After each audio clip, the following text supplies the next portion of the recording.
बंद कराइए, ये क्या है? ये कहां से पकड़ के लाते हैं? इस तरह चिल्ला-चोट करती है, ये क्या है? कैसी प्रवक्ता है? ये क्या किसको पकड़ते हैं? मैं तो शांति से सुना इनको, ये सुनेंगे नहीं, ये पूरा करेंगे, कैसी बात है? चुप करके बैठाइए, मुझे कंप्लीट करने दीजिए, फिर ये पिक्चर चालू करो बे। चलो भाई देखो अब मैं क्या करता हूँ। दोस्तों इस डिबेट में वापस मजा आने वाला है क्योंकि इस डिबेट में संबित पात्रा जलेबी भाई की जमकर सुनाई करते हैं। अगर आप इस डिबेट के एक पार्ट मिस करते हो तो आपको मजा आना नहीं लगेगा। साध्वी और ये साधक नहीं, ये लोग तो इसे ऑर्डिनरी, क्योंकि भगवा पहने हुए ना, इनके तो भगवा आतंकवाद का रंग होता है और सारे हिंदू और भगवान आतंकवादी भगवा। आप चुपचाप सुनिए, मेरी भी अभी आप चुपचाप जरा सुन लीजिए, मैं आपके बीच में नहीं बोल रहा था, मेरे भी अभिव्यक्ति की आजादी है, मेरी आजादी पे आनंद मत करिए, सुन लीजिए।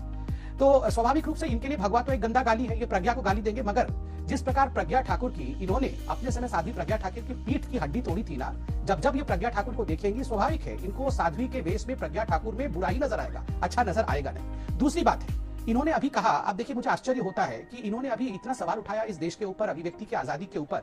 मुझे इस बात का आश्चर्य लगता है कि बार बार और हर शाम को ये पूछते हैं कि स्वतंत्रता संग्राम में हमने क्या किया। आप याद करिए, मैंने बार बार कहा है कि आप बताइए सोनिया गांधी जी के परिवार ने स्वतंत्रता संग्राम में क्या कंट्रीब्यूशन रखा है? झुमरी तलैया से लड़ रही थी क्या सोनिया गांधी की माताजी पिताजी? कहां से लड़ रहे थे स्वतंत्रता संग्राम के लिए? रोहित सरदाना के परदादा, मेरे परदादा, सुप्रिया सुले जी की परदादा भी और डीजी साहब के परदादा भी कहीं ना कहीं से कुछ ना कुछ तो कंट्रीब्यूट कर ही रहे होंगे। मगर सोनिया गांधी के पिताजी स्टीफेनो माइनो, जो कि मुसोलिनी के राइट हैंड आदमी थे, और खुद उन्होंने अपने इंटरव्यू में आउटलुक में 1998 में कहा है, सुनिए, सुन लो, दादाजी की बात कर रहा हूँ, आपकी दादाजी की बात कर रहा हूँ, कान खोल के सुनो पहले। स्टीफेनो माइनो की कहानी सुनो। आज तक के सारे जो दर्शक, आप तमीज से बात करो, मैं आपके बीच में नहीं बोलता हूँ, तू तड़ाक करना बंद करो और सुनो मेरी बात। मैं बिल्कुल बीच में नहीं बोलता हूँ, आप चिल्लाना बंद करो बिल्कुल। रोहित जी इनको बंद कराइए, ये क्या है? ये कहां से पकड़ के लाते हैं? इस तरह चिल्ला-चोट करती है, ये क्या है? कैसी प्रवक्ता है?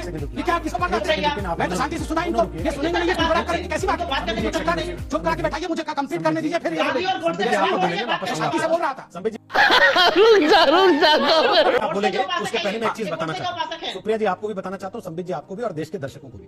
आज ही देश के लोगों ने इस देश की संसद में एक ऐसा संवाद देखा है आज के दौर में जिसकी कल्पना नहीं हो सकती थी, जहां प्रधानमंत्री नरेंद्र मोदी विपक्षी पार्टी के सांसद उनकी विदाई के समारोह में भाषण देते हुए भावुक हो जाते हैं और ये बताते हैं कि राजनीति में हम एक दूसरे पर भले कितनी टीका टिप्पणी करते हो, कितने आरोप लगाते हो, कितनी कड़वाहट दिखती हो, लेकिन मतभेद होता है, मनभेद नहीं होता। इसलिए मेरा निवेदन यह है कि टेलीविजन पर भी जब आप बैठे तो मनभेद ना लगे, मतभेद। सुप्रिया जी प्लीज, आपने भी कौन सा उनके सारे सवालों का जवाब दिया? आप भी राजनेता हैं, वो भी राजनेता हैं, आप दोनों जानते हैं जवाब कैसे देते हैं। मैं 3 मिनट पूरा सुना, फिर भी दूसरे को सुन लेना चाहिए। सुनिए, आपको उन्होंने सुना, ये बात तो सच है, इसको तो आप नहीं नकारेंगे, तो आप भी उनको सुन लीजिए। आपको पसंद नहीं आया, ठीक है, कोई बात गांधी जी की बात कर रही हूं ना। हाँ कोई बात नहीं, वो भी गांधी जी की बात कर रहे हैं, वो गांधी जी की बात अपनी